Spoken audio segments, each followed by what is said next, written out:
They have a tradition at the Brundage Lane Navigation Center.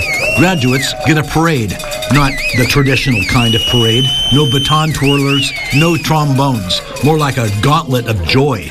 Fellow Navigation Center residents sending off a fellow homeless center resident to the world of the housed. The closest thing to a musical instrument? Cowbell. And Navigation Center manager Theo Dews wants more cowbell. We're going to continue to do this work until we see this crisis resolved. We truly believe that homelessness is a problem that we can solve, not just manage, that we can actually solve. What's the holdup? Primarily this, the availability of affordable housing. California has a shortage. There are signs things are improving. Then there's this positive trend.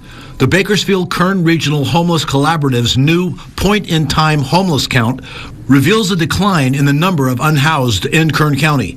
Not a huge decline, just 2.3% from last year's count, but a decline nonetheless. The annual count is required by the U.S. Department of Housing and Urban Development. The collected data is used by state and federal governments to determine funding for counties, cities, and continuums of care. So it's important. Important to know not just how many, but who and from what backgrounds. Now, in this count and within every count, every demographic is represented. There is a very diverse population of homeless individuals.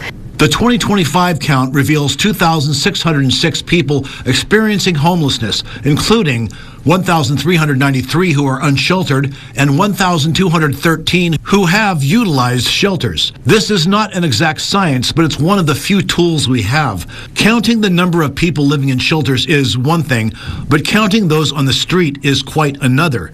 And officials with the collaborative say their ability to gather data that can be trusted is at an all-time high. Not just because they continue to tweak their techniques, but because they continue to see buy-in from the broader community. 358 volunteers participated in the three-day count, the third straight year of high volunteer participation. That, combined with a more sophisticated counting process and progress in the creation of affordable housing, means the likelihood of more Navigation Center graduation parties. Because we gotta have more cowbell. In Bakersfield, Robert Price, 17 News.